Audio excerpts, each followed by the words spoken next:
My name is Sal Torino, and I was a waste management supervisor in Chicago when the zombie outbreak began.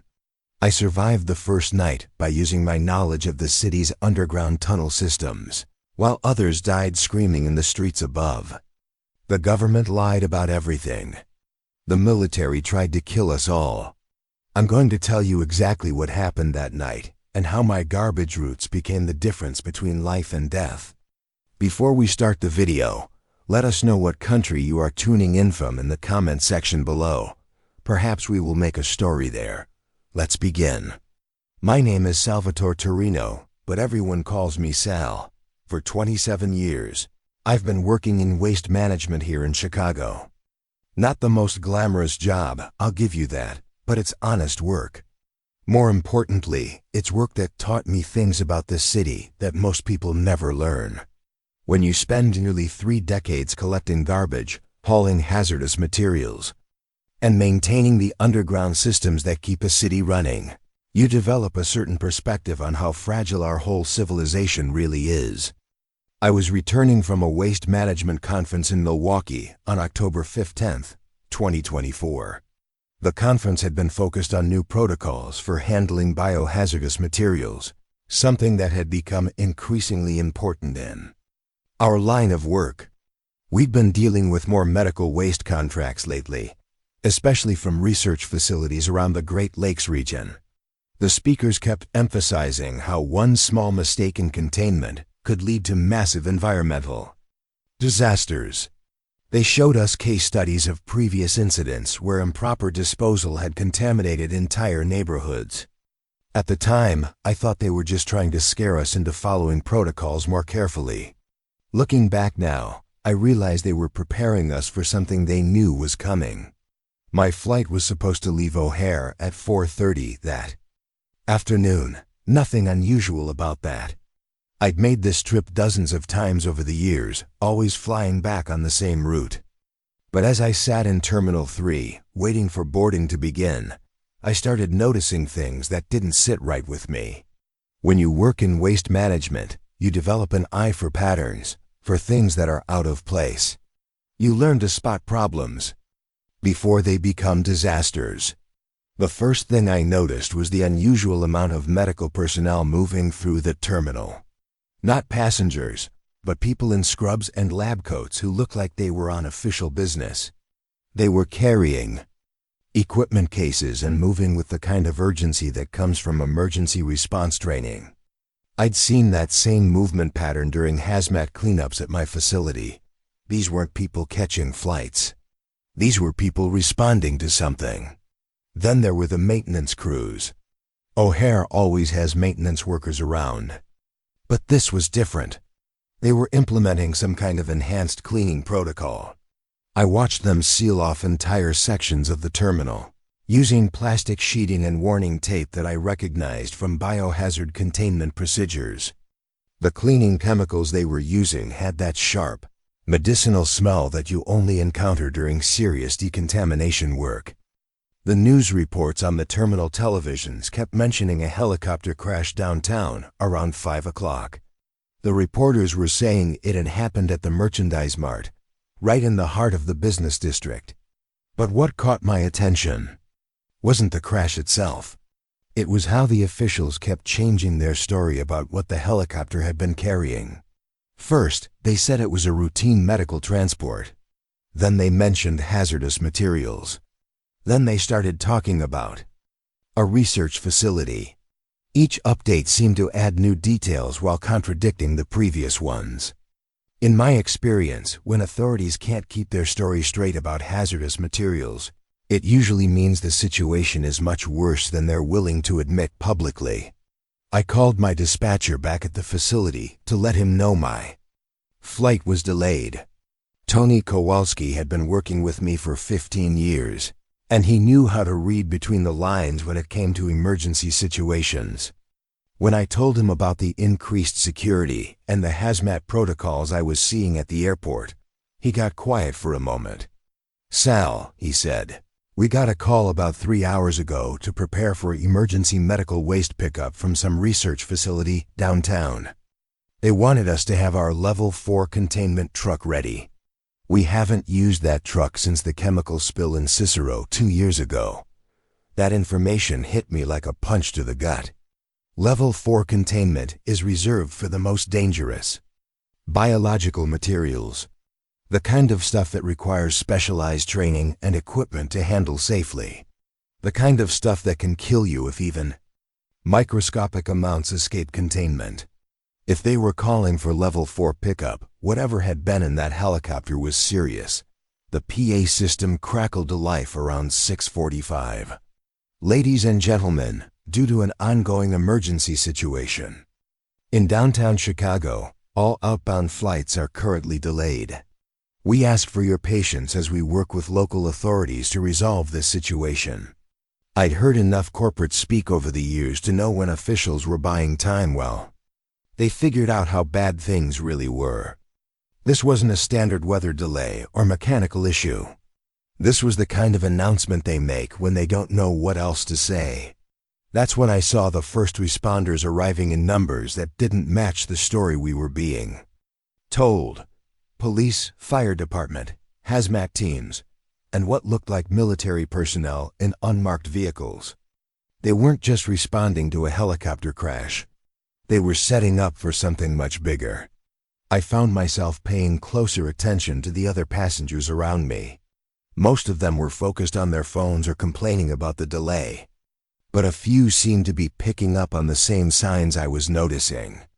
There was a woman in a business suit who kept making hushed phone calls, and a man in a maintenance uniform who was studying the airport staff with the same professional interest I was.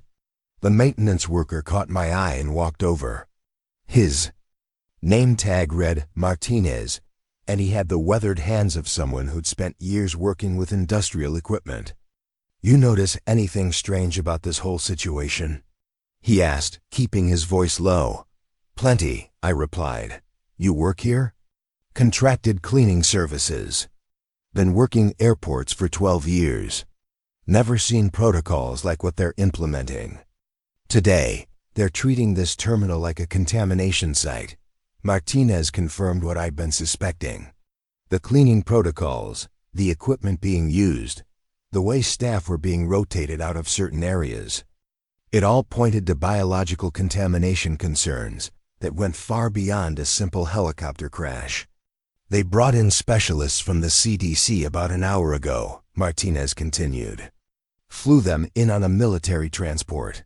That's not standard procedure for a crash site, the Centers for Disease Control. That detail changed everything. The CDC doesn't get involved in transportation accidents unless there's a biological threat involved." Combined with the level 4 containment request at my facility, it painted a picture that made my stomach turn. I excused myself and went to find a quieter area where I could make some phone calls. My years in waste management had put me in contact with people throughout the city's infrastructure network. Sanitation workers, power plant operators, water treatment specialists, emergency services personnel. When you work in essential services, you develop relationships with other people who keep the city running. My first call was to Danny Rossini, who worked at the city's water treatment facility. If there was biological contamination from the crash, it would show up in their monitoring systems first. "Danny, it's Salterino. You guys seeing anything unusual in your intake readings today?" "Jesus, Sal, where are you calling from? We've been on emergency protocol since 6 o'clock. Something's contaminated the water supply near downtown. They've got us running full purification cycles and testing every 15 minutes instead of hourly. Water contamination." That confirmed my worst fears about the scope of whatever had been released in that crash. If contaminants had reached the water supply, it meant the initial containment had failed completely. My second call was to Maria Santos, who worked dispatch for the fire department. She'd always been straight with me about emergency situations, and I trusted her judgment. "Maria, it's Sal from Municipal Waste. What's the real story on this downtown situation?" "Sal, I can't talk long, but it's bad, real bad. We've got reports of people attacking emergency responders near the crash site. Not just resisting help, but actually attacking them. Like they've lost their minds or something. The brass is calling it mass hysteria from chemical exposure, but the responders on scene are saying it's like nothing they've ever seen. People attacking emergency responders. Chemical exposure causing violent behavior. The pieces were falling into place, and none of them pointed to anything good. I made one more call, this time to Jack Morrison, who worked security at one of the research facilities that we handled waste disposal for. If anyone would know about dangerous biological research being conducted in the area, it would be him. Jack, it's Sal Torino. Quick question. Any of your facilities transport biological materials by helicopter? Sal, I can't really discuss specific protocols, but yeah, sometimes we have to move samples or specimens to other locations for analysis. Why? That crash downtown. Any chance it was carrying something from your facility? There was a long pause on the other end of the line.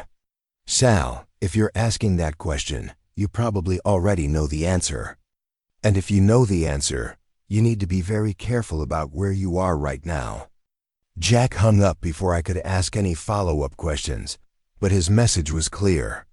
Whatever had been in that helicopter was dangerous enough that even being near the crash site was a risk. I returned to my gate area with a much clearer understanding of what we were dealing with. This wasn't just a transportation accident. This was a biological containment failure, possibly involving experimental materials that the public wasn't supposed to know about. The increased security, the CDC involvement, the Level 4 containment requests, the water supply contamination. It all pointed to a scenario that was far worse than anyone was admitting publicly. The other passengers were getting increasingly agitated about the delay. Some were demanding to speak with supervisors, others were trying to book alternative flights, and a few were talking about renting cars to drive to their destinations. None of them seemed to understand that leaving the airport might not be an option much longer. I found a seat where I could watch both the terminal entrance and the windows facing the tarmac. If this situation was going to get worse, I wanted to see it coming. My years of emergency response training in waste management had taught me that the most dangerous moments in any crisis are the ones where authorities lose control of the narrative. That's when the power flickered. It was just for a second, barely noticeable unless you were paying attention. But in facilities like airports, power fluctuations don't happen without reason. Either there was damage to the electrical infrastructure, or they were switching to backup systems in preparation for something. The PA system crackled again, this time with more urgency in the announcer's voice. Ladies and gentlemen, we are experiencing some technical difficulties with our communication systems. Please remain in your assigned gate areas while we work to resolve these issues. Technical difficulties. That was code for something they didn't want to explain over a public address system. I'd heard similar announcements during hazmat incidents at my facility. When you can't tell people what's really happening, you blame technical problems. I noticed Martinez, the maintenance worker, gathering his equipment and heading toward one of the restricted access doors. Before he left, he caught my eye and shook his head slightly. It was a warning. Whatever was coming, the people who knew about airport operations were getting ready to leave. That's when I made the decision that probably saved my life.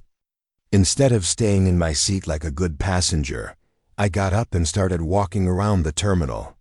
Not aimlessly, but with purpose. I was looking for alternative exits, service areas, and anything that might give me options if the situation deteriorated. 27 years of working in waste management had taught me that every building has hidden passages and service areas that most people never see. Airports are no different. There are maintenance tunnels, utility corridors, and access points that connect to the broader infrastructure of the city. If I needed to get out of this terminal without using the main exits, I needed to know where those alternatives were located.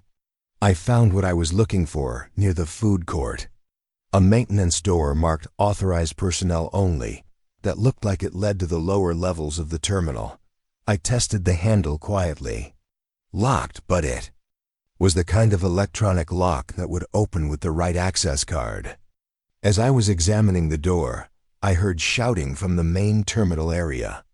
Not the usual passenger complaints about delays, but genuine panic. People were pointing at the windows facing the tarmac and running away from something they'd seen outside. I walked quickly toward the commotion, and what I saw through those windows changed everything I thought I knew about the situation we were facing. There was a woman in a torn business suit stumbling across the tarmac. Her white blouse was stained dark red, and she was moving in a way that wasn't quite human. Jerky, uncoordinated, like a marionette with tangled strings. Airport security was following her, shouting commands that she seemed completely unable to hear or understand. Then she turned around, and I got a clear look at her face. Her skin was gray, almost colorless. Her eyes were completely white, with no visible pupils or irises. Blood was streaming from her mouth, and when she opened it, I could see that part of her tongue was missing. She looked like someone who should have been dead, but she was still moving, still functioning on some primitive level. The security guard reached for her arm, trying to restrain her gently the way you would with someone who was injured or disoriented. That's when she lunged at him with the speed and violence of a wild animal. I watched her sink her teeth into his throat. The terminal erupted into chaos. Passengers were screaming, running in every direction, trampling each other to get away from the windows, but I couldn't move. I was frozen in place, watching something that shouldn't have been possible. The security guard was trying to push her away, but she held on like a pit bull, tearing at his neck with her teeth. Blood was spraying everywhere, covering both of them in seconds. Other security personnel were running toward them, but they seemed as shocked and unprepared as everyone else. That's when I saw more of them. Airport workers, passengers from other flights, ground crew members I'd seen loading baggage just hours earlier. They were all moving with that same unnatural jerky motion. All of them had the same gray skin and white eyes. All of them were covered in blood.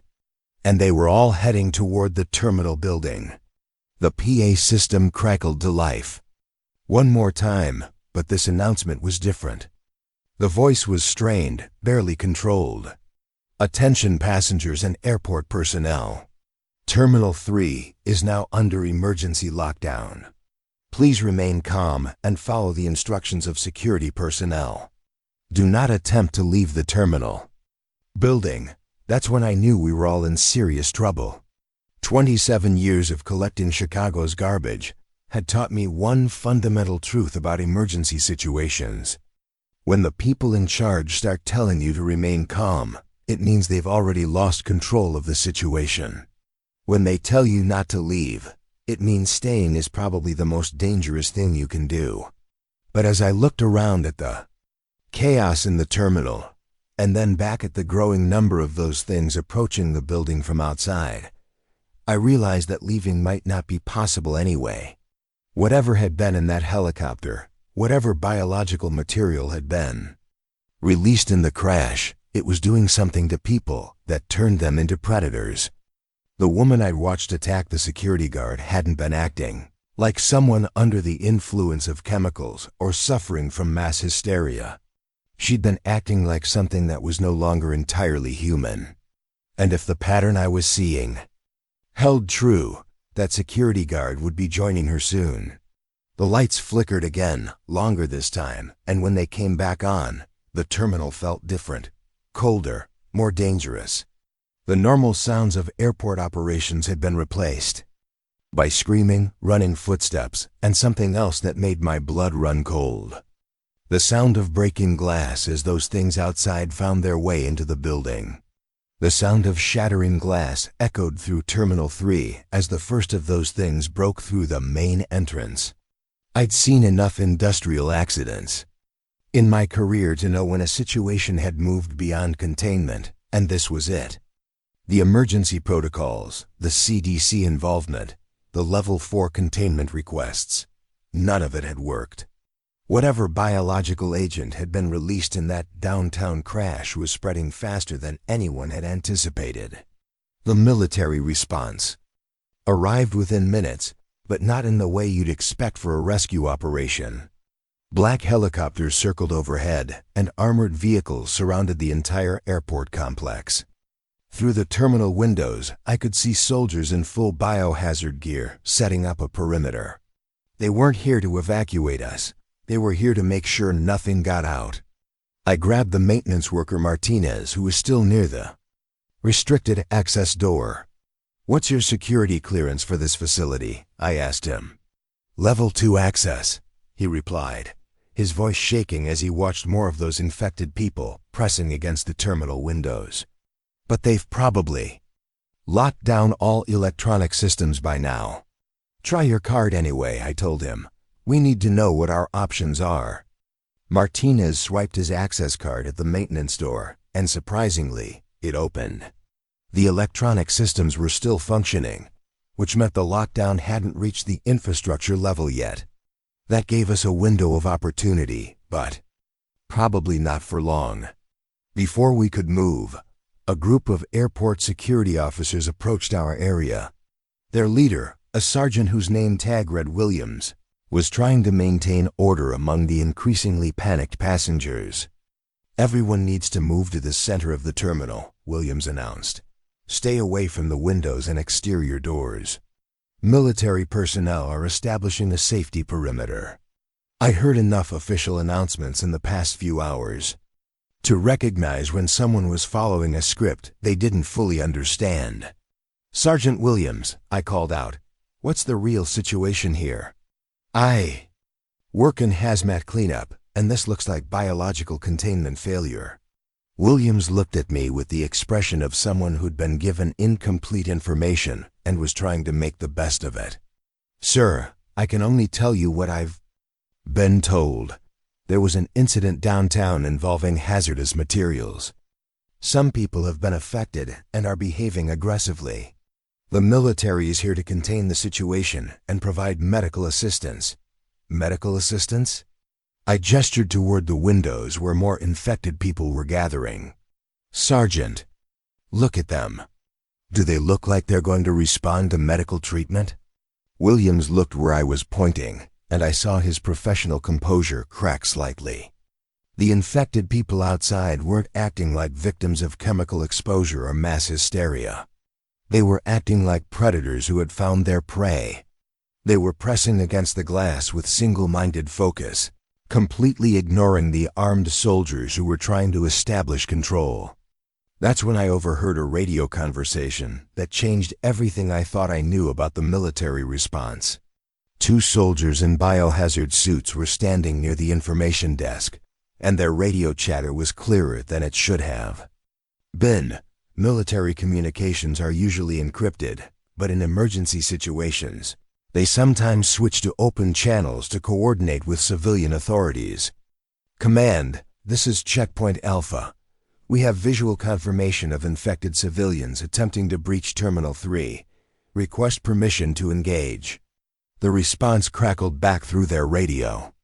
"Checkpoint Alpha, you are authorized to use lethal force on any infected individuals. Repeat, shoot to kill authorization is in effect for all infected targets. Command, we also have uninfected civilians visible inside the terminal. Request guidance on civilian evacuation procedures." There was a pause before the response came. "Back. Checkpoint Alpha, there are no planned evacuation procedures for Terminal 3. Your orders are to maintain containment. Nothing gets out alive. Nothing gets out alive." Those words hit me like a physical blow. The military wasn't here to rescue us. They were here to make sure that whatever was happening in Chicago didn't spread beyond the city limits. We weren't potential survivors to them. We were potential carriers of whatever biological agent had been released. I turned to Martinez and the small group of passengers who had gathered around us. "We need to move, now. They're not planning to let anyone leave this terminal." "But the sergeant said we should stay in the center area," one of the passengers protested. She was an older woman who still believed the authorities were looking out for her safety. "Ma'am," I replied as gently as I could, "I've been dealing with hazmat emergencies for 27 years. When military personnel start talking about containment instead of evacuation, it means they've written off everyone inside the containment zone." Martinez nodded grimly. "He's right. I've seen lockdown protocols before, but never anything like this.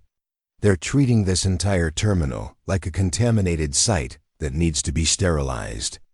The word sterilized sent a chill through the group.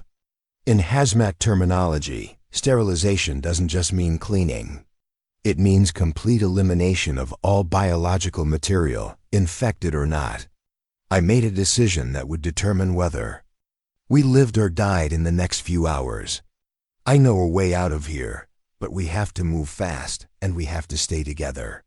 Anyone who wants to wait for official evacuation is welcome to do that, but I'm not sticking around to see how this plays out.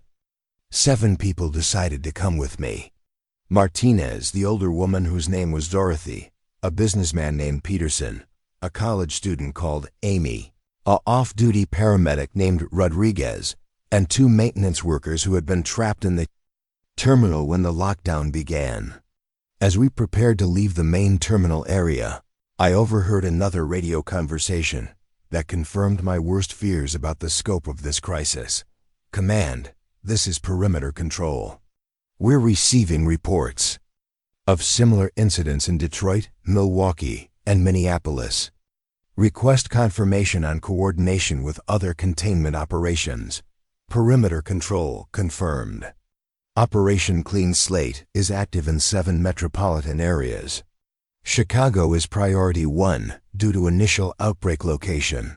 7 metropolitan areas." This wasn't just a localized incident in Chicago. Whatever biological agent had been released was spreading across the entire Great Lakes region, possibly further. The helicopter crash downtown hadn't been an isolated transport accident. It had been part of something much bigger. I led our group toward the maintenance store that Martinez had opened earlier. But as we approached it, we encountered our first infected person inside the terminal building. It was one of the airport security guards who had been outside dealing with the initial breach. Half of his throat had been torn away, and his uniform was soaked with blood. But he was still moving, still functioning in that same jerky, unnatural way I'd observed in the others. The most disturbing thing wasn't his appearance, though. It was how he reacted when he saw us. His head snapped toward our group with predatory focus, and he started moving in our direction with purpose.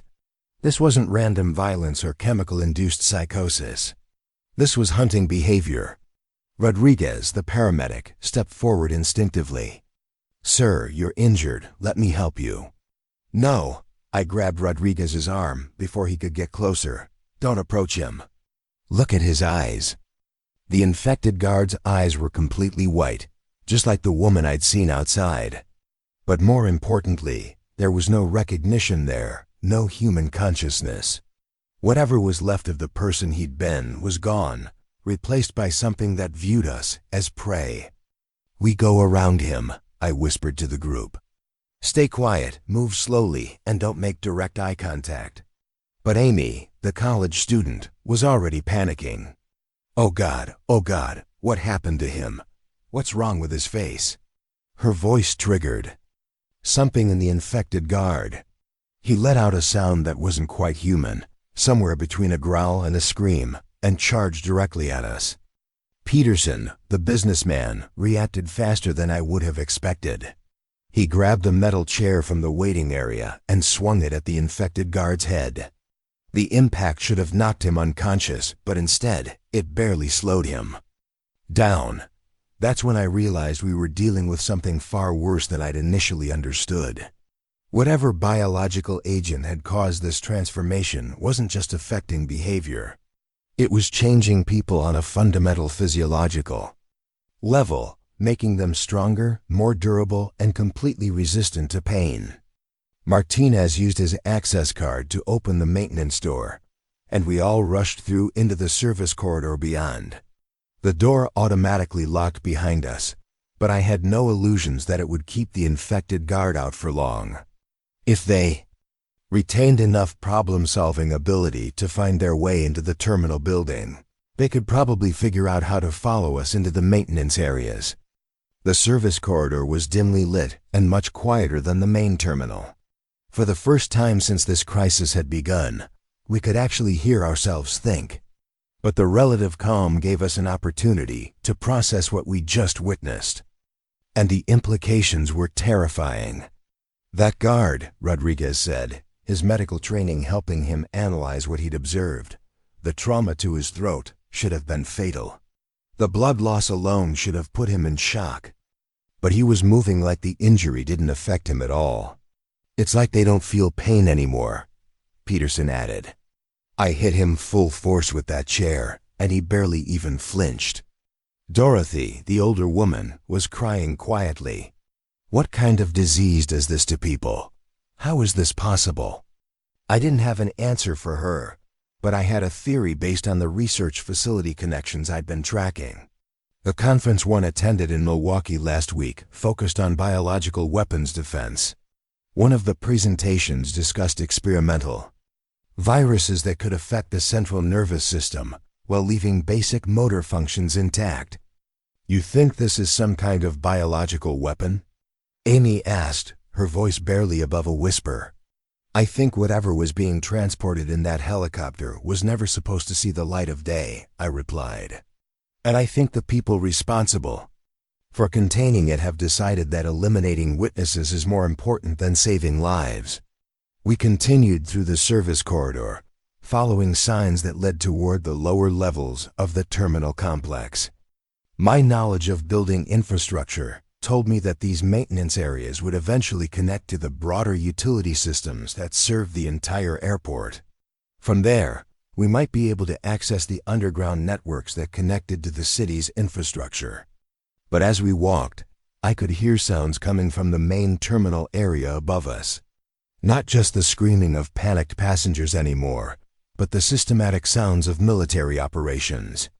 Gunfire, explosions, and the unmistakable noise of heavy equipment being moved into position. "They're not just containing the infected," I told the group. "They're preparing to eliminate everyone in the terminal, infected or not." Rodriguez stopped walking. "You mean they're going to kill the uninfected passengers too?" "That's exactly what I mean," I replied. "In biological warfare scenarios, containment takes priority over individual lives. If they can't distinguish between infected and uninfected individuals, they eliminate everyone in the contaminated zone." The radio chatter I'd overheard earlier about nothing gets out alive was starting to make more sense. The military wasn't just dealing with a disease outbreak. They were implementing a scorched earth policy to prevent whatever biological agent had been released from spreading beyond Chicago. We reached a junction in the service corridors where multiple passages branched off in different directions. One led toward the airport's central utilities, another toward the cargo handling areas, and a third toward what looked like connections to the broader city infrastructure. "Which way?" Martinez asked. I studied the facility maps posted on the web. Corridor walls. My years of working with city infrastructure had taught me how to read these diagrams and understand how different systems connected to each other. The city infrastructure connection, I decided. If we can reach the utility tunnels that serve this area, we can get out of the airport complex entirely. But as we started down the corridor toward the city connections, we encountered evidence that the situation was even worse than I'd feared. There were bodies in the corridor. Not infected people, but actual corpses. Airport employees who had been killed recently, probably within the past hour. But these weren't the random victims of infected attacks. These people had been shot, execution style, with single bullets to the back of the head. The military did this, Peterson said, his voice hollow with shock. They're killing airport personnel to prevent them from leaving. Not just airport personnel, I corrected him. pointing to identification badges on some of the bodies. CDC researchers, biological containment specialists, transport coordinators. Anyone who might have direct knowledge of what was being transported in that helicopter. Dorothy was staring at the bodies in horror. They're covering up what really happened. They're killing people to hide the truth. I nodded grimly. And that means they'll kill us too if they find us. We're witnesses to a biological weapons incident that was never supposed to happen. The sound of boots in the corridor behind us indicated that military personnel were already searching the maintenance areas. We had maybe 10 minutes before they reached our location, and after seeing what they'd done to the airport employees, I knew they wouldn't hesitate to eliminate us as well. Move faster, I urged the group, and stay quiet. Our lives depend on reaching those city utility connections before they find us. As we hurried through the corridors, I could hear explosions coming from above us. The terminal building was being systematically destroyed, probably to eliminate any evidence of what had really happened there. The passengers who had stayed behind, trusting that authorities would protect them, were being murdered to maintain the cover-up. We reached the utility connection area just as the explosions above us intensified. The entire terminal complex was shaking, and dust was falling from the ceiling. Whatever demolition charges they were using were powerful enough to bring down the entire structure. Martinez found the access point to the city utility tunnels, but it was secured with a different type of lock than his access card could open. "I can't get through this one," he said. "It requires city maintenance authorization." That's where my waste management experience finally became useful. I pulled out my own access card, the one I'd been carrying for 27 years as a supervisor in Chicago's municipal waste system. "Try this one." The lock disengaged, and the access door swung open to reveal a tunnel that led into the broader infrastructure network beneath Chicago. We could escape the airport, but I knew that our real problems were just beginning. Because if what I'd overheard about Operation Clean Slate was accurate, the entire city of Chicago was being treated as a contaminated zone. And based on the radio chatter about 7 metropolitan areas, this crisis was spreading across the entire Great Lakes region. As we prepared to enter the utility tunnels, I turned to the group one more time. What we're about to see down there is going to be worse than what we've already witnessed. The biological agent that was released isn't just affecting people at the crash site. It's spreading through the city's infrastructure systems, probably through the water supply and air circulation networks. "How do you know that?" Amy asked. "Because I spoke to people at the water treatment facility and power grid before this started. They were already implementing emergency protocols hours before the general public knew anything was wrong. That means contamination had reached the city's basic infrastructure almost immediately after the helicopter crash. We entered the utility tunnels, leaving behind the burning remains of Terminal 3 and the systematic massacre of everyone who had been trapped there. But as we descended into Chicago's underground infrastructure network, I realized that we were walking directly into the epicenter of a biological warfare incident that was designed to look like an accidental outbreak, and the people responsible for releasing it were willing to kill an entire city to cover their tracks. The tunnel stretched ahead of us, dark and uncertain, leading toward a Chicago that no longer existed in any form we would recognize. The emergency lighting cast long shadows on the tunnel walls, and somewhere in the distance, I could hear the sound of running water. But there was something else mixed in with the sound of water, something that made my blood run cold as I realized what we were walking toward. The sound of voices echoing through the tunnels. Human voices, but changed in a way that suggested they were no longer entirely human. We weren't the only ones who had thought to escape through Chicago's underground infrastructure, but some of the others who had made it down here had brought the infection with them. The utility tunnels beneath O'Hare connected to Chicago's main infrastructure network through a series of maintenance corridors that most people never knew existed. As someone who had spent 27 years navigating the city's waste management systems, I knew these tunnels better than almost anyone still alive. What I didn't expect was to find evidence of the original helicopter crash scattered throughout. The underground passages. Pieces of metal debris were embedded in the tunnel walls, and there were scorch marks on the concrete that indicated the crash had caused more damage to the underground infrastructure than anyone had reported. But the most disturbing discovery was what looked like containment equipment that had been torn apart by the impact. I found fragments of what I recognized as Level 5 biological containment units. Not Level 4, like the equipment we used for standard hazmat cleanup, but Level 5, which was reserved for the most dangerous biological weapons research. The containers had been designed to survive almost any kind of transport accident, but they'd been completely destroyed in the crash. "Rodriguez," I called to the paramedic in our group, "take a look at this debris. Tell me what you think these containers were designed to hold." Rodriguez examined the fragments with his medical training perspective. "These aren't medical transport containers," he said after a few minutes. "The internal structure is designed for multiple separate specimens, each in its own isolated compartment. This looks like research material transport, probably for laboratory analysis. How many specimens?" I asked, though I was afraid of the answer. "Based on the compartment structure, I'd say at least 12 separate biological samples. Maybe more. 12 separate samples." That meant the helicopter hadn't just been transporting one infected patient or a single experimental virus.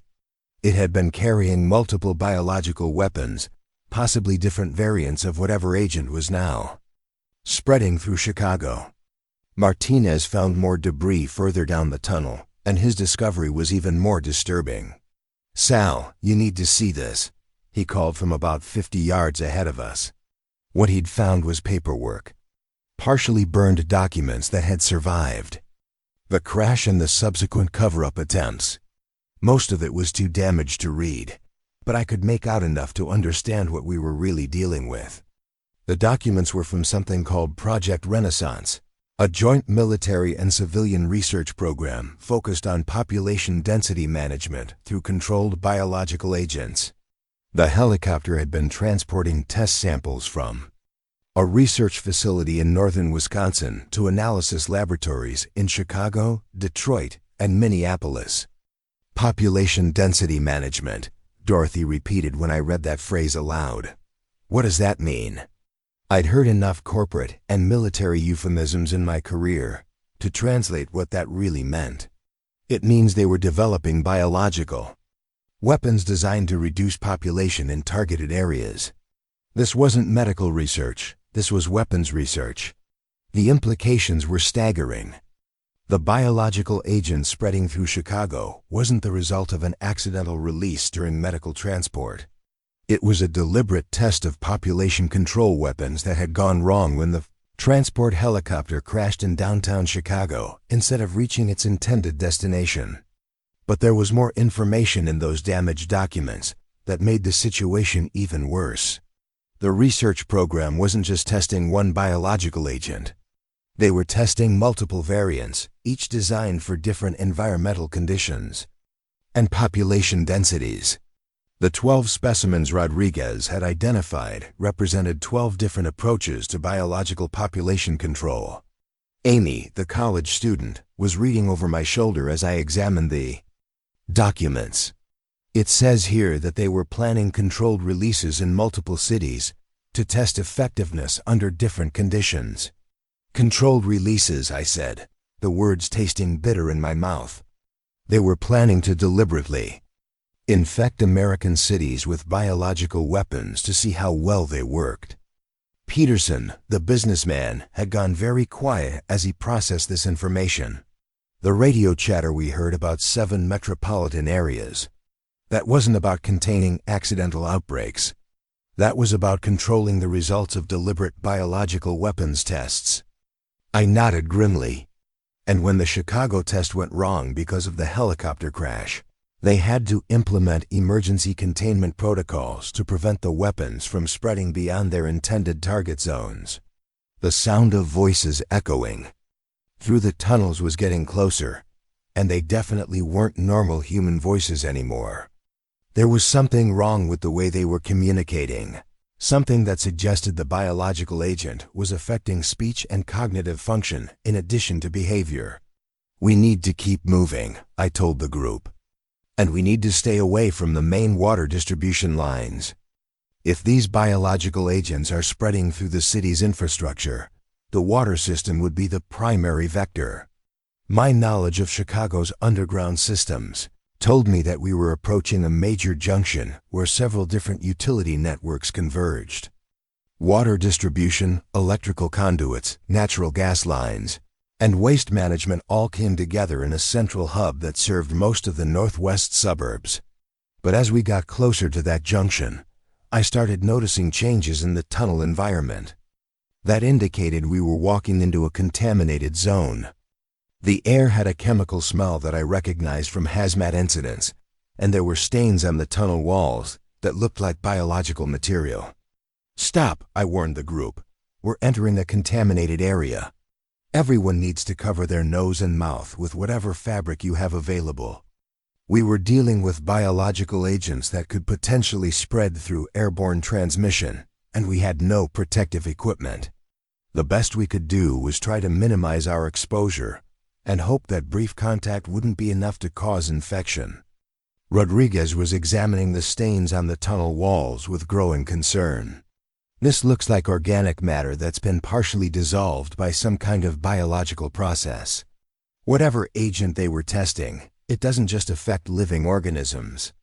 It breaks down organic material at the molecular level." That information changed everything I thought I knew about what we were facing. If the biological agent could dissolve organic matter, it meant that traditional containment methods wouldn't work. It would eat through biological barriers, fabric filters, even rubber seals on protective equipment. "How long do you think we can be exposed to this environment before it affects us?" Martinez asked. "I don't know," I admitted. "But based on what we saw at the terminal, the infection process seems to take between 10 and 30 minutes after initial exposure. We need to get through this contaminated zone as quickly as possible."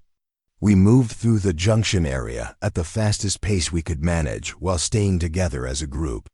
The contamination was worse than I'd initially realized. The biological agent hadn't just spread through the water system. It had actually changed the physical structure of the tunnel infrastructure. Metal pipes were corroded in ways that shouldn't have been possible. Concrete walls showed signs of molecular breakdown. And there were areas where the tunnel floor had been eaten away entirely, creating deep pits that we had to carefully navigate around. "This is like acid damage," Peterson observed, "but acid that specifically targets organic compounds." "It's worse than acid," Rodriguez corrected him. "Acid breaks down materials randomly. This agent is selectively targeting specific molecular structures. It's designed to destroy living tissue while leaving inorganic materials mostly intact." The selective nature of the biological agent's effects confirmed what I'd suspected from reading those research documents. This wasn't a naturally occurring disease or even a standard biological weapon. This was an engineered organism designed for specific military purposes. But as we navigated through the contaminated junction, we encountered something that made me realize the biological agent was evolving beyond its original design parameters. There were bodies in the tunnels, but they weren't dead. They were in some kind of intermediate state between life and death, partially dissolved by the biological agent, but still showing signs of consciousness. They were trying to communicate, but their vocal cords had been damaged by the molecular breakdown process. "Help us," one of them managed to whisper as we passed. "Please don't leave us here." Dorothy wanted to stop and try to assist them, but I knew there was nothing we could do. "They're too far gone," I told her. "The biological agent has already begun breaking down their cellular structure. Trying to move them would only accelerate the process." But they're still conscious, she protested. They know what's happening to them. That was the most horrifying aspect of what we were witnessing. The biological agent wasn't just killing people or turning them into mindless predators. It was trapping them in a state of conscious dissolution, aware of what was happening but unable to stop it. Amy was crying as we continued through the contaminated area. How could anyone create something like this? How could they test it on people? Because the people who authorized this research don't see us as people, I replied. To them, we're just population statistics that need to be managed. We finally reached the far side of the contaminated junction, but our relief was short-lived.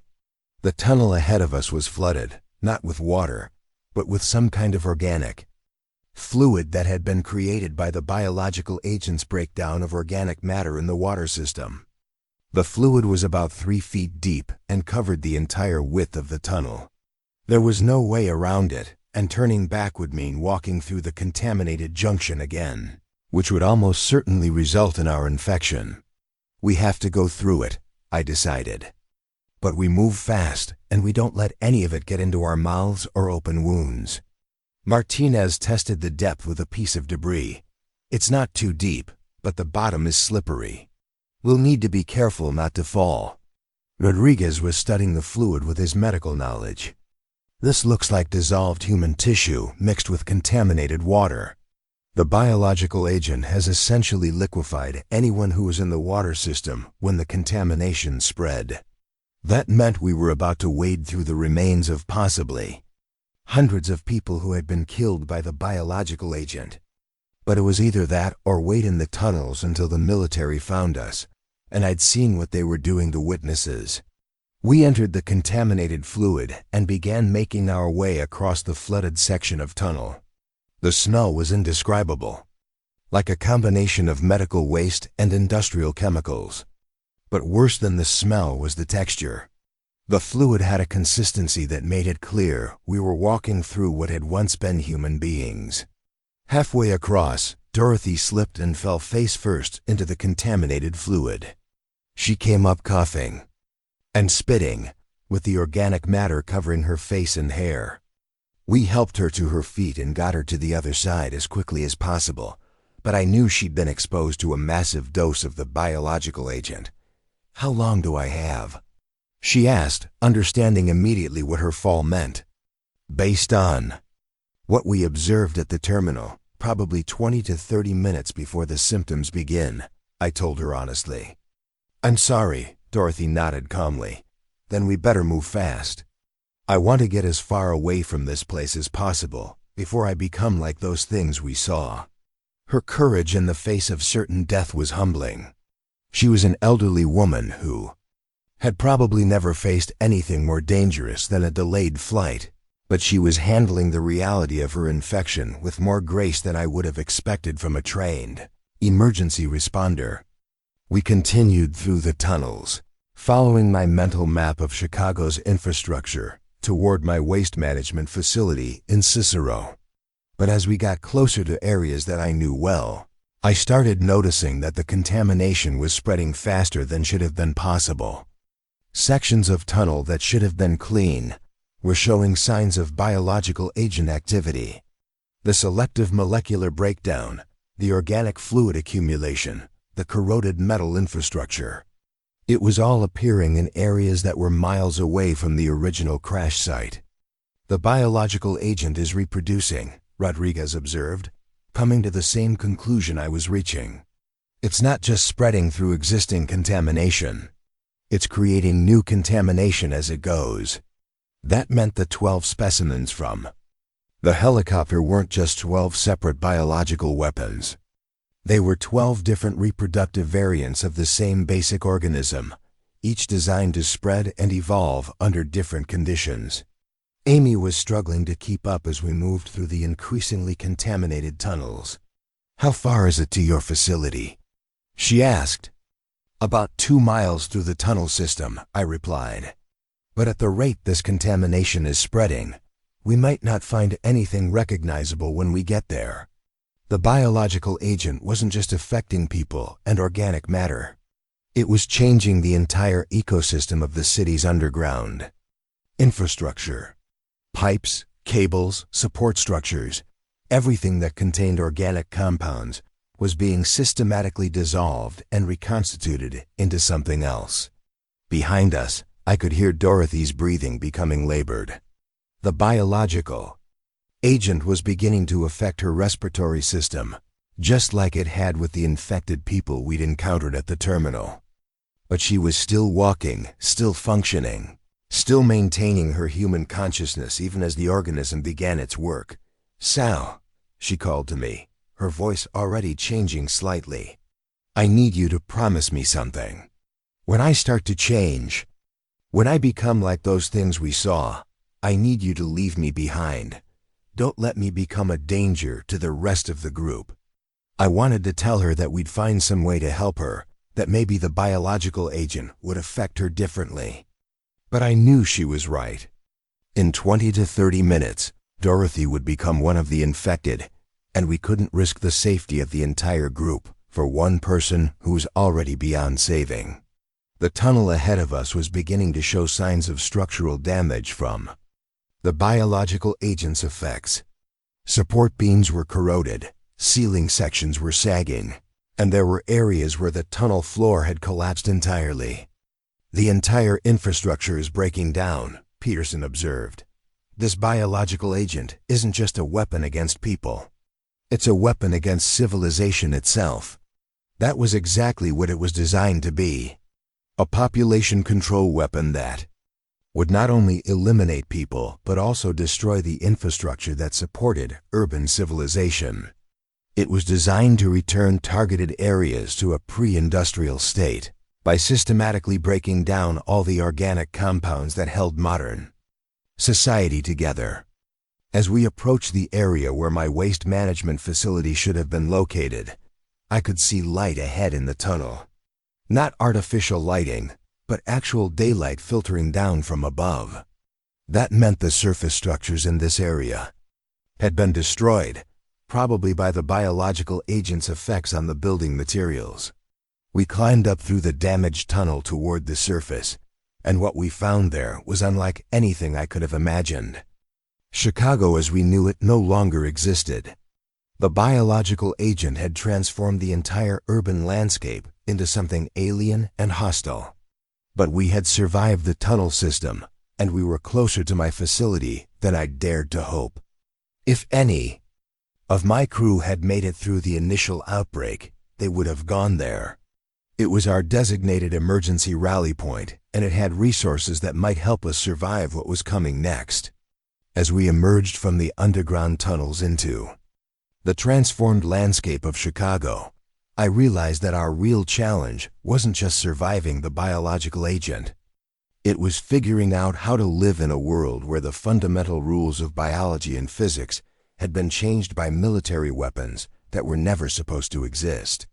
The infected voices we'd been hearing in the tunnels were getting closer, and they were no longer just human voices. They were something new, something that the biological agent had created from the remains of human consciousness and physiology. And somewhere in the distance, I could hear the rumble of heavy machinery. The military was still operating in Chicago, still trying to contain the results of their failed weapons test. But they weren't just trying to stop the biological agent anymore. They were trying to stop us. The surface world we emerged into bore no resemblance to the Chicago I'd known for 27 years. The biological agent hadn't just killed people and dissolved organic matter.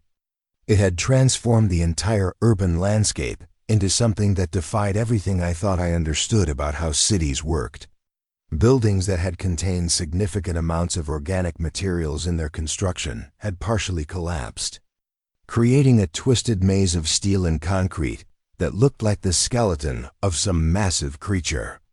The biological agent had selectively dissolved wood, insulation, carpet, paint, and any other organic compounds, leaving behind structures that were barely recognizable as human architecture. But the most disturbing change was in the air itself. There was a visible haze hanging over everything, not like smog or smoke, but like living matter suspended in the atmosphere. The biological agent had become airborne on a massive scale, creating an environment where simply breathing could potentially cause infection. Dorothy's condition was deteriorating rapidly. The biological agent that had entered her system when she fell in the contaminated tunnel was beginning to affect her motor functions and speech patterns. But unlike the infected people we'd encountered at the terminal, she was still maintaining her human consciousness even as her body began to change. "I can feel it," she told us, her voice becoming slurred. "It's like something is rewiring my brain from the inside. I can still think, but I'm starting to think about things differently." Rodriguez was monitoring her condition with his medical training. Her vital signs are stabilizing instead of deteriorating. The biological agent isn't killing her, it's adapting her.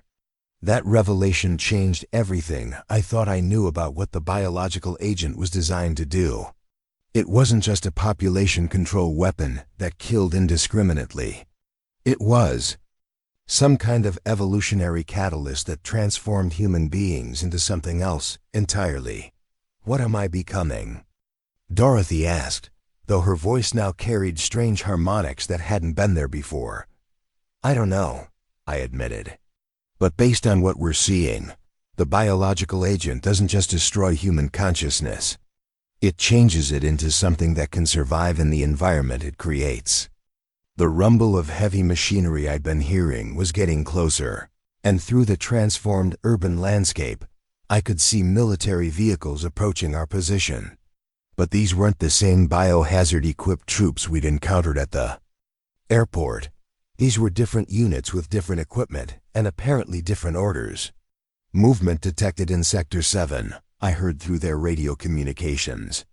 Multiple individuals, possibly survivors from the terminal incident.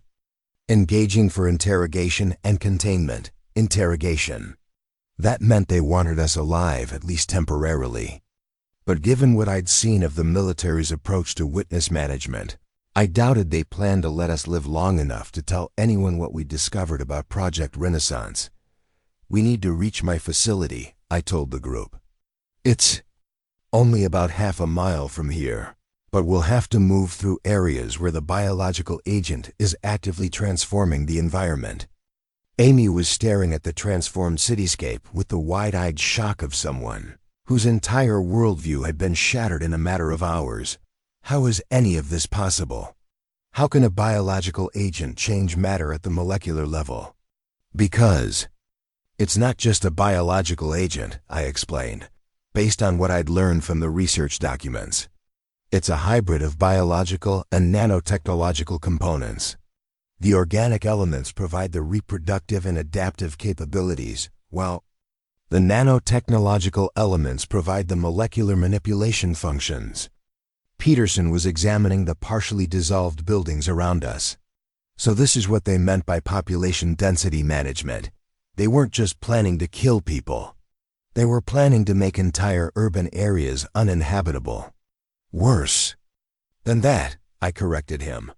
"They were planning to transform urban areas into environments that could only support the new form of life they were creating.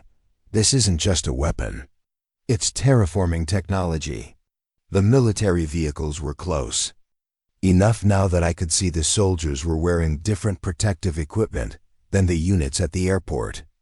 Instead of standard biohazard suits, they had some kind of powered armor that suggested they were dealing with environmental hazards that went beyond biological contamination. "They know more about what this agent can do than they told their own people at the airport," Martinez observed. "Those soldiers who died in biohazard suits probably weren't given the right equipment because the people in charge wanted to maintain plausible deniability about what they were really dealing with." Dorothy was becoming increasingly affected by the biological agent, but instead of losing consciousness or becoming violently aggressive like the infected people at the terminal, she was developing new sensory capabilities. She was reacting to things we couldn't see or hear, tracking movement and changes in the environment that were invisible to the rest of us. "There are others," she said, her voice now carrying multiple tonal layers that made it sound like several. People speaking in harmony. Others like me, but further along in the transformation. They're watching us. I looked around the transformed landscape, but I couldn't see any sign of other people, infected or otherwise. Where are they? Everywhere, Dorothy replied. The biological agent doesn't just change individual organisms. It creates a network of consciousness that connects all the transformed beings in an area. I can feel them thinking. A network of consciousness. That explained why the infected people we'd encountered seemed to be coordinating their behavior despite appearing to be mindless. They weren't operating as individuals anymore. They were functioning as parts of a larger collective intelligence. What are they thinking about? Rodriguez asked, his medical curiosity overcoming his fear. Survival, Dorothy answered. And growth. And the need to transform more organic matter to expand the network. But also something else. Something about the people who created this. They're angry about what was done to them. The idea that the infected retained enough consciousness to feel anger about their transformation was both terrifying and hopeful.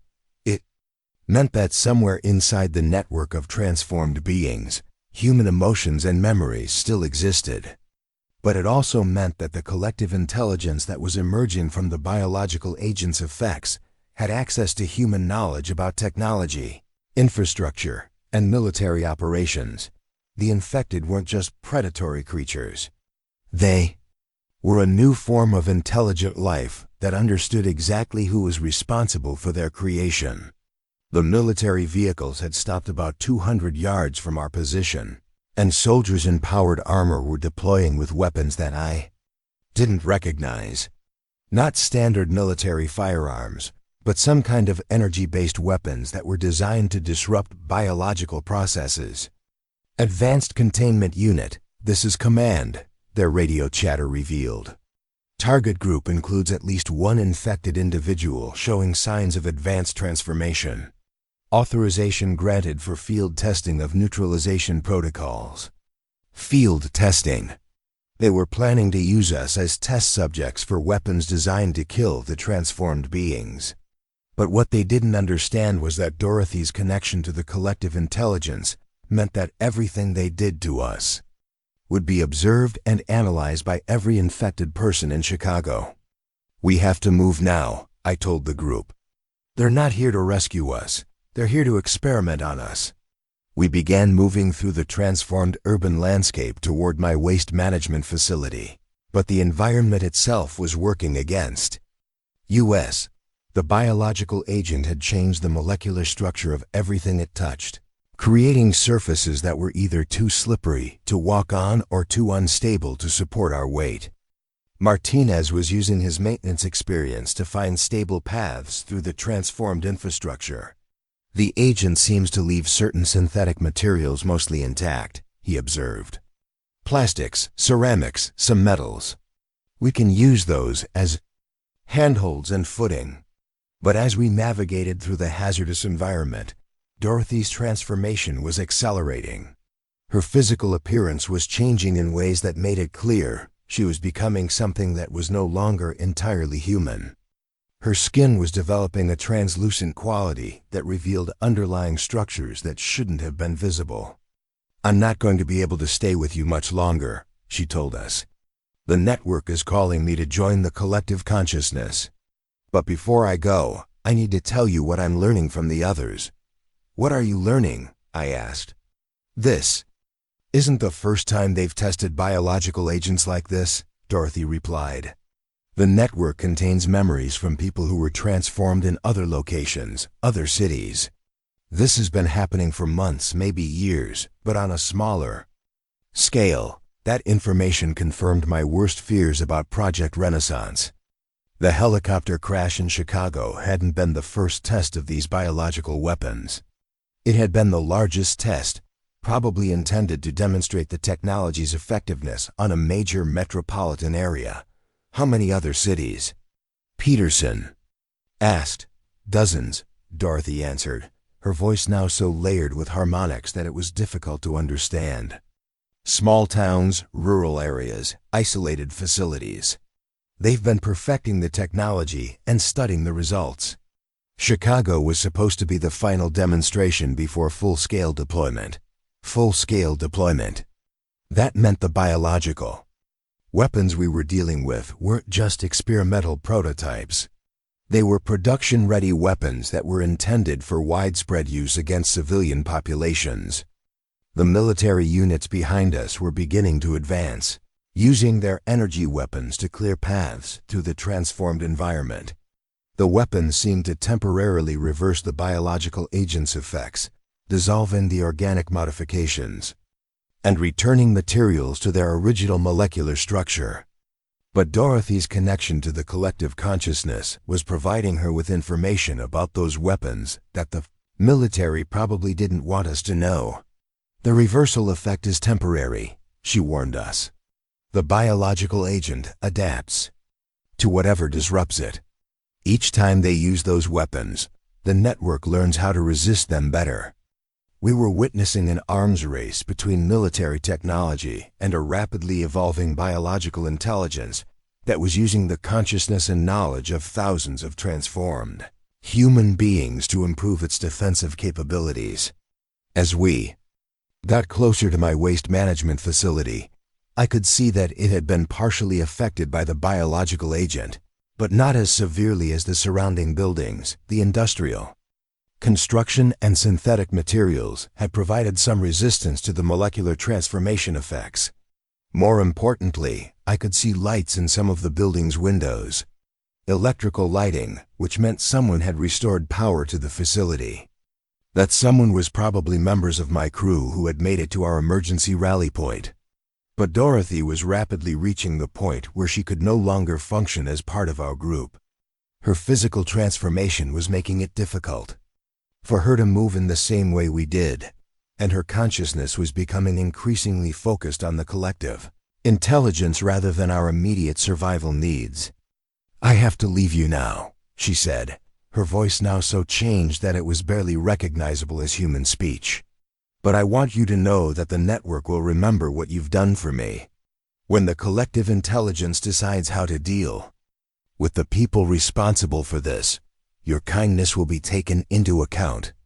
She moved away from us with a fluid motion that was unlike normal human locomotion, disappearing into the transformed landscape to join whatever community of evolved beings had been created by the biological agent.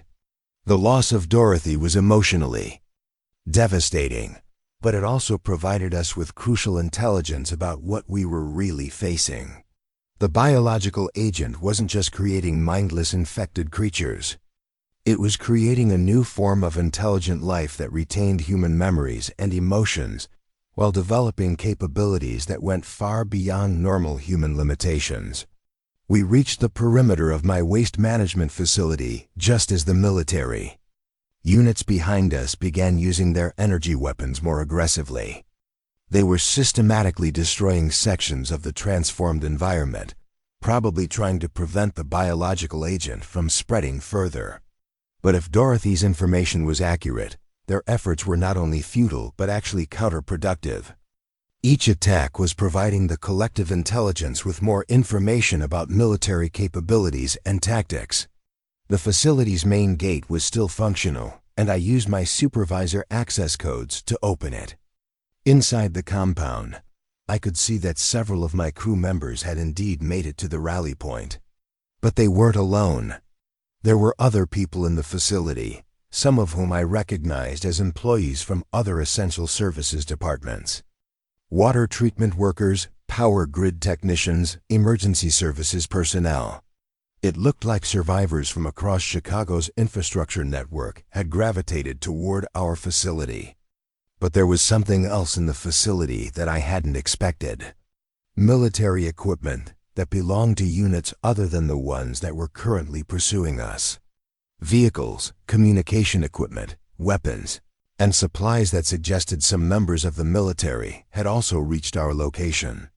Sal, Tony Kowalski, my longtime dispatcher, was approaching the gate with obvious relief. "Thank God you made it. We've been monitoring radio traffic about the airport situation. "We thought you were dead." "Not yet," I replied, "but we've got military units closing in on this position." "How many people do we have here, and what's our defensive situation?" "About 35 survivors from various city departments," Tony answered. "And we've got 5 military personnel who deserted their units when they realized what was really happening. They brought equipment and intelligence that's been crucial for our survival." Deserters.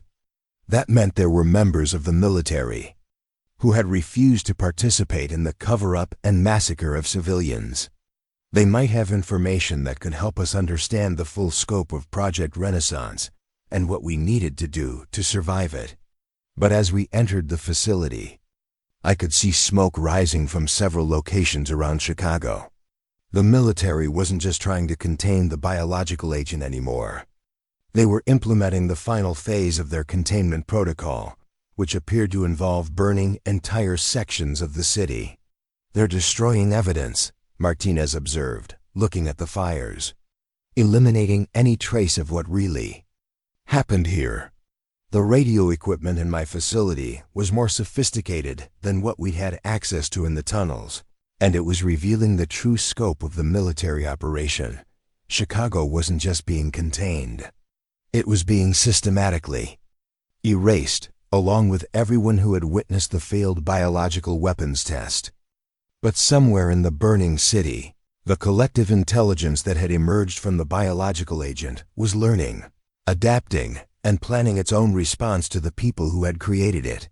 The war between the military and the transformed beings was just beginning, and those of us caught in between were about to discover that survival meant choosing sides in a conflict that would determine the future of human civilization. The military deserters at my facility had brought intelligence that completely changed my understanding of Project Renaissance and what we were really fighting against. Staff Sergeant Michael Chun, who had been part of the original biological weapons transport team, had copies of classified documents that revealed the true scope of the operation. "The Chicago incident was never supposed to happen," Chun explained as we gathered in the facility's main office.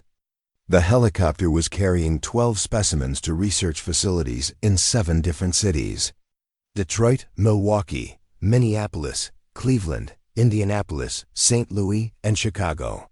Each specimen was a different variant of the same basic biological weapon, designed to test effectiveness under different environmental and population conditions."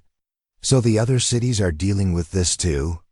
Amy asked, though her voice suggested she already knew the answer would be worse than she hoped.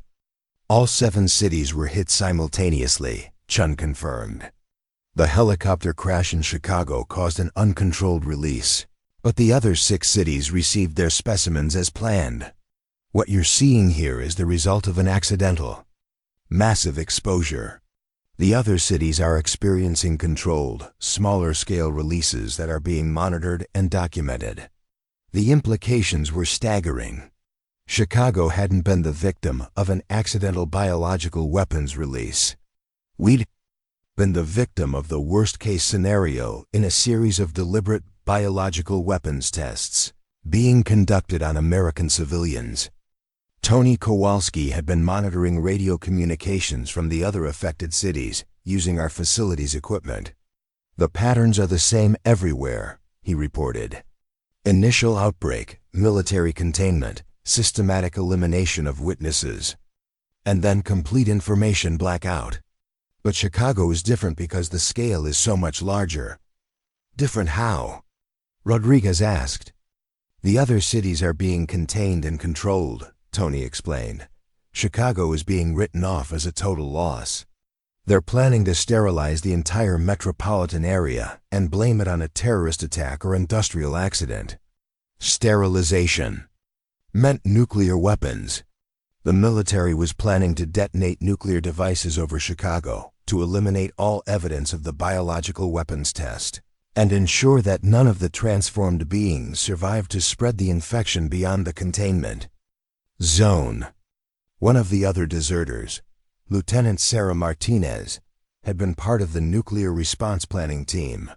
"The devices are already in position," she told us. Small tactical nuclear weapons designed to look like terrorist dirty bombs. They'll detonate them in about 6 hours and blame it on foreign agents who stole radioactive materials from medical facilities. 6 hours. That gave us until dawn to either escape the nuclear destruction zone or find some way to prevent the detonation entirely. But with the entire Chicago metropolitan area under military lockdown, escape seemed impossible.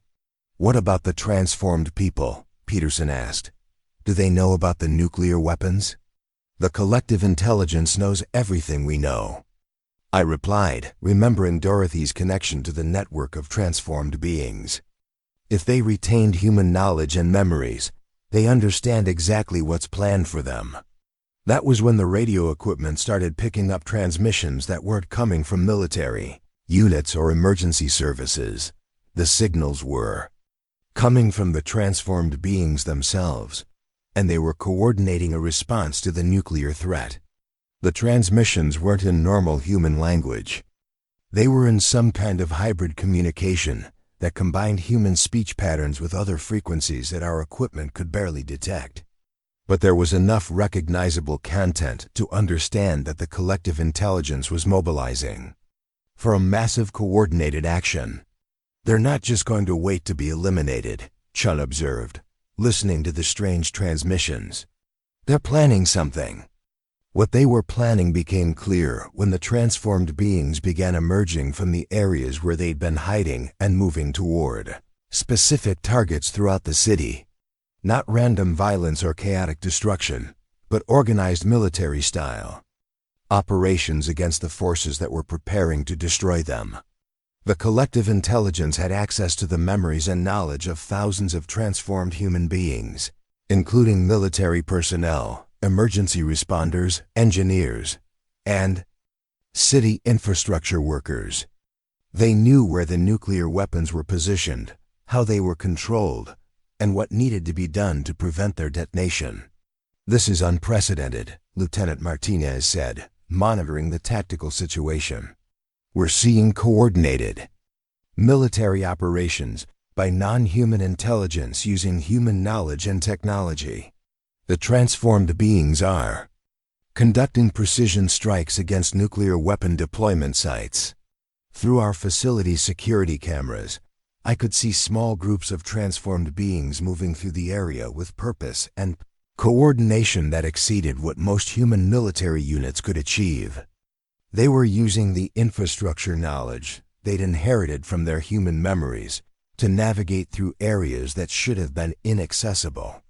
But what was most remarkable was that they weren't attacking indiscriminately. They were specifically targeting military personnel and equipment while avoiding areas where uninfected civilians were sheltering. They're trying to save the city, Amy realized. They're not the monsters. The people who created them are the monsters. The radio communications from the military units were becoming increasingly frantic as their nuclear weapon positions came under attack from transformed beings who seemed to know exactly where to strike to disable the devices. Command, this is Nuclear Team 7. Our position is compromised.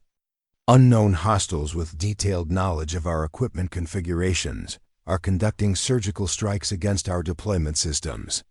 Nuclear Team 7, you are authorized to detonate immediately rather than allow capture of nuclear materials. Command, negative on immediate detonation. Hostiles have disabled our remote detonation capabilities. We need manual detonation authorization and backup technical support. The transformed beings weren't just preventing the nuclear weapons from being used. They were capturing them intact, probably to prevent any possibility of accidental detonation. That could harm the remaining civilian population. But the military's response to losing control of their nuclear weapons was to escalate to even more extreme measures. If they couldn't destroy Chicago with nuclear devices, they would use conventional weapons to eliminate as much evidence as possible before the situation became public knowledge. All units, this is Command. Operation Clean Slate is moving to Phase 3. Begin immediate carpet bombing of all contaminated zones. Authorization granted for maximum destruction protocols. Carpet bombing. They were going to destroy Chicago with conventional explosives, creating enough devastation to cover up the evidence of the biological weapons test, while eliminating most of the transformed beings and any remaining witnesses. The sound of approaching aircraft was already audible in the distance. Military bombers carrying enough explosive power to level entire city blocks were beginning their approach to targets throughout the Chicago metropolitan area. "We need to get underground," I told everyone in the facility. "The tunnel systems might provide enough protection to survive the bombing, at least temporarily." But as we prepared to evacuate to the underground areas, something unexpected happened. The strange radio transmissions from the transformed beings changed frequency and intensity, and suddenly every electronic device in the facility began receiving the same signal. It was Dorothy. Her voice was different, layered with the harmonics of the collective consciousness, but it was unmistakably her, and she was speaking directly to us. "Sal, can you hear me? This is Dorothy. I'm speaking through the network of transformed beings throughout the city. We need your help." The idea that the collective intelligence could communicate through standard RADIO equipment meant they had developed technological capabilities that went far beyond what anyone had expected from biological weapons. "Dorothy, we can hear you," I replied through our radio system. "What do you need?" "The military is planning to destroy the city with bombing raids." Her voice came back through every speaker in the facility. "We've prevented the nuclear weapons from being used, but we can't stop conventional aircraft. We need people who understand the city's infrastructure to help us protect the civilian population. How can we help?" Tony asked. "The tunnel systems you use to escape the airport connect to emergency shelters throughout the city. There are thousands of uninfected civilians hiding in buildings that won't survive the bombing. We need you to guide them to the shelters through the underground routes." The collective intelligence was asking us to help save the remaining human population of Chicago. The transformed beings who had every reason to hate humanity for what had been done to them were trying to protect the innocent people who had become collateral damage in a military cover-up operation. "What about the military units that are still hunting survivors?" Peterson asked. "We're handling the military," Dorothy's voice replied with a tone that suggested the collective intelligence had capabilities we hadn't seen yet. "Our priority is civilian protection. Your priority is evacuation coordination." The aircraft were getting closer, and through the windows, I could see the first wave of bombers approaching from the east.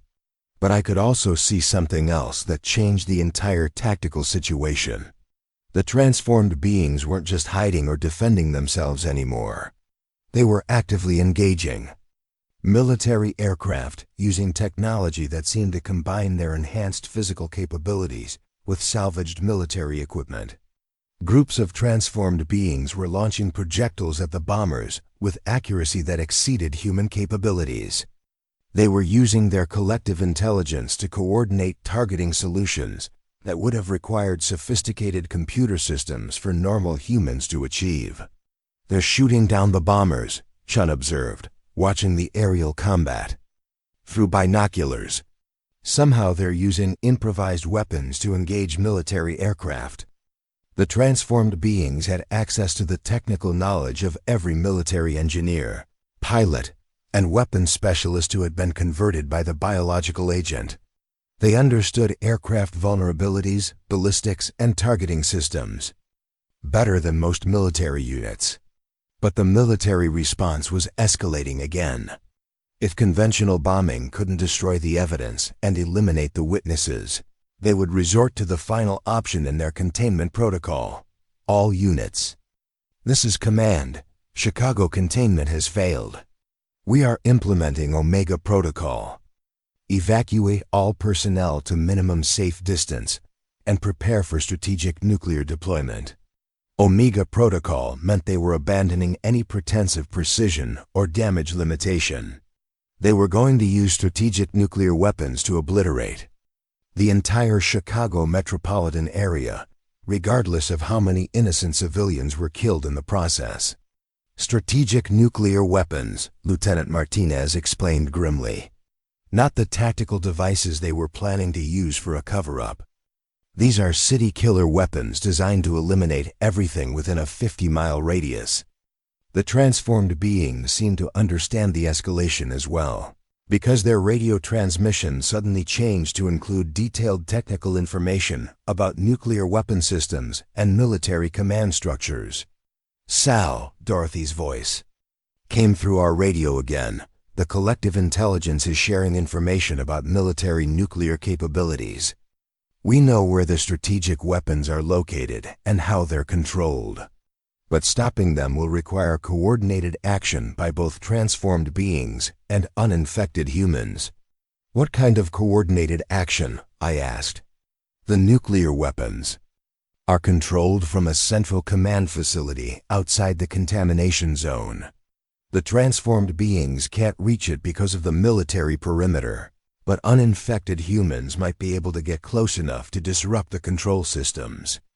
The collective intelligence was proposing a joint operation between humans and transformed beings to prevent the nuclear destruction of Chicago.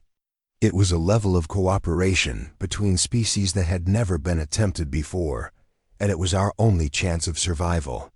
"What would we need to do?" Amy asked. "There's a military command bunker approximately 30 miles northwest of the city," Dorothy explained. "The nuclear weapons can only be detonated by direct authorization from that facility. If the command systems can be disabled, the weapons cannot be fired." Rodriguez was studying maps of the area on our facility's computer systems. "That bunker would be heavily defended and probably requires special access codes to enter." "The collective intelligence has access codes from transformed military personnel," Dorothy replied. "And we can provide tactical support to help you reach the facility. But the mission would have to be carried out by uninfected humans because the perimeter defenses are designed to detect and eliminate transformed beings." It was a desperate plan with almost no chance of success, but it was the only alternative to watching Chicago be destroyed by nuclear weapons. And if Chicago was destroyed, the military would probably implement similar protocols in the other 6 cities where biological weapons tests were being conducted. "How much time do we have?" I asked, based on military communications we're monitoring. "Approximately 2 hours before the strategic nuclear weapons are armed and ready for deployment," Dorothy answered. 2 hours to travel 30 miles through a war zone, penetrate a heavily defended military facility, and disable nuclear weapon control systems. It seemed impossible, but the alternative was certain death for everyone in Chicago. "I'll go," I decided. "I know enough about infrastructure and emergency systems to have a chance of disabling their equipment. And my waste management credentials might get me close enough to the facility to attempt infiltration." "I'm going with you," Chun said. "I have the military knowledge needed to navigate their security systems." Rodriguez Martinez and Peterson also volunteered for the mission, while Tony and Amy would coordinate with the collective intelligence to guide civilian evacuations through the tunnel systems. As we prepared to leave the facility, Dorothy's voice came through the radio one more time. "Sal, I want you to know that the collective intelligence remembers everything about our time together in the tunnels. Your kindness to me when I was transforming, your willingness to help others even when it put you at risk. The network will never forget what humanity can be at its best." "What about what humanity can be at its worst?"